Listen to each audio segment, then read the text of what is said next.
Fletcher for the Shelburne Freelancer. I'm at Shelburne Town Council with Councillor Dan Sample. We just experienced a heated feral cat questionnaire period. We just experienced a heated feral cat deliberation, and Shelburne's ongoing feral cat issue has been serious. What are your comments on the outcome of tonight, and why were you in support of an extension?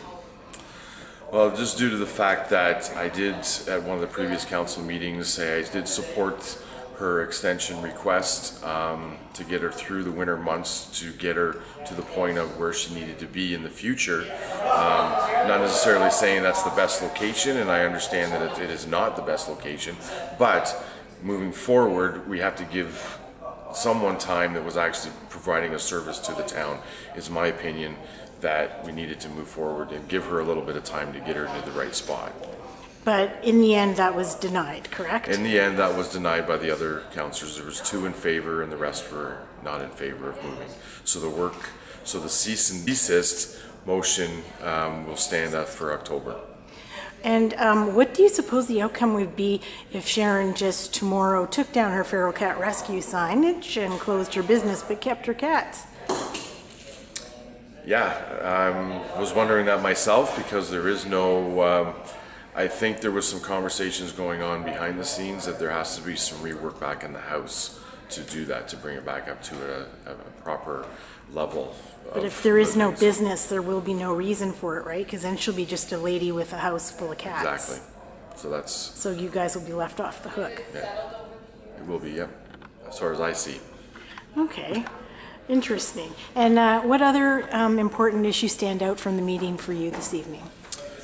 The other important issue that really got to me, because I did work with Tom Egan on Kinsman and the renaming of the fire departments. That's a really important move for the town to recognize this gentleman that served so well, long on council and volunteering through Kinsman that he's been part of for years. And when will that take place?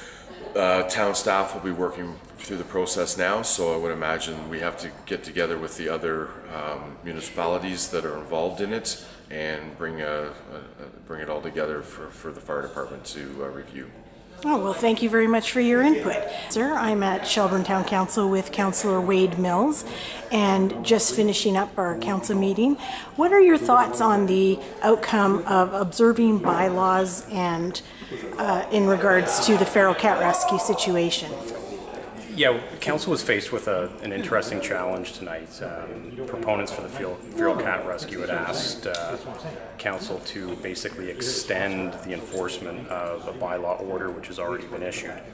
Basically, that order instructed the rescue to cease operations by October 10th. Feral cat rescue had asked for an extension of that order to June.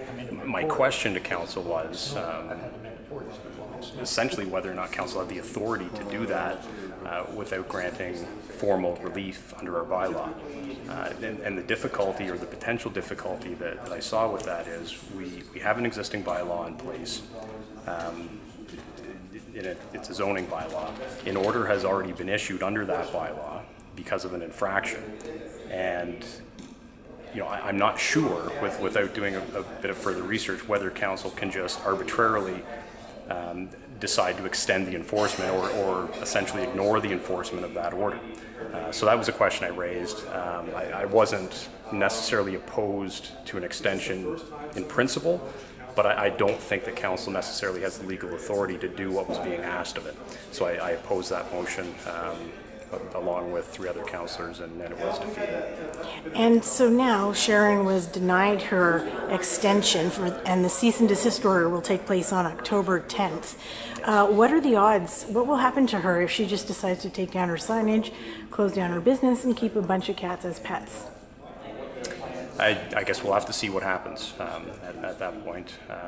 The bylaw order that was issued was in respect of the operations that are currently taking place on that property. So those operations have to cease under that order that was issued, and they have to cease on or before October 10th.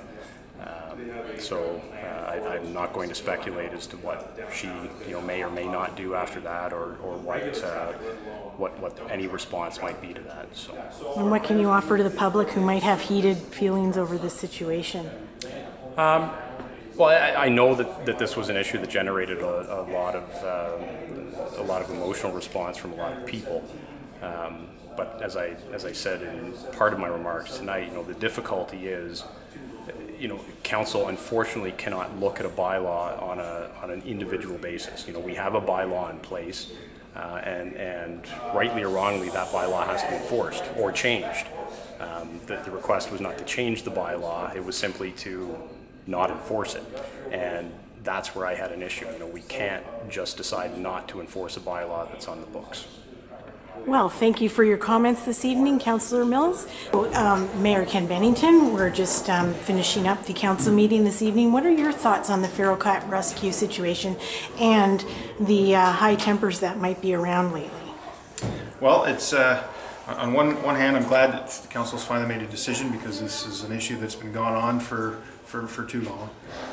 It's unfortunate because I think that Sharon is a wonderful woman. She does great work, and there is no one that is her enemy in the town of Shelburne, I can tell you that.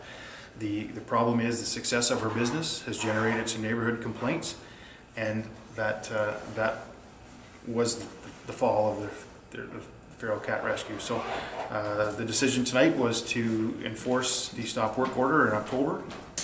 I understand that's going to have some hard feelings around it, but I'm still optimistic that in the end, something good will come from this. There was a application in Township of Langton where they want to move this rescue to, and hopefully this will generate some urgency in those proponents and help move things along.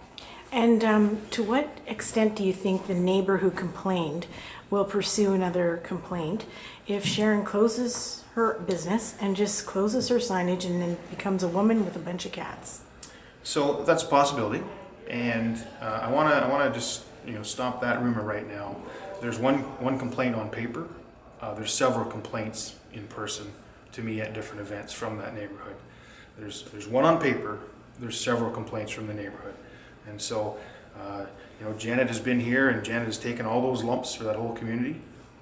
And I wish some of those people that wish to remain silent would join her in support, because she's taken an awful beating for something that it really isn't her fault. And just to answer to the comment that Sharon Morden made regarding the fact that Shelburne has enjoyed this free service for years, and people have been referred to her, and so what's going to happen now? So we'll talk about, we didn't have after the decision tonight, in the next few council meetings, we'll have to discuss, okay, what are we going to do with feline control? And we asked, Sharon had submitted a funding request through the grant applications, which we haven't even gotten into that yet because it's a little later in the budget year, but it was for $60,000. To me, last year in our budget, we spent $1,500 enforcing dog bylaws. I'm more than prepared to write the motion myself for that kind of money to assist feral cat rescue. Again, I'll admit we have a cat problem in town. I just don't think we have a $60,000 cat problem in town. Do you think that on the off chance that she's going to be forced to release not entirely healthy cats into the community, that it could become a health and safety issue? That would be a concern if that was the response that she left with, was that she was just going to open her door and let those cats run free. I guess she could do that at any time. It doesn't have to be on October 10th, but hopefully maybe in the next few days we can reach out to Sharon and her supporters and say, okay, if we do indeed have 30 cats in-house, what are we going to do with them? I don't think anyone wants to just see them released onto the street, but again, I don't have that answer, but we'll let tempers simmer down over the next couple of days and then come up with maybe a better plan. Right, because the town has really appreciated her services. As I said, you won't find an enemy of Sharon Morden in the town of Shelburne. Excellent. Thank you for your time, Mayor. This is Alex Scher for the Shelburne Freelancer, sharing Shelburne with the world. Thanks for coming.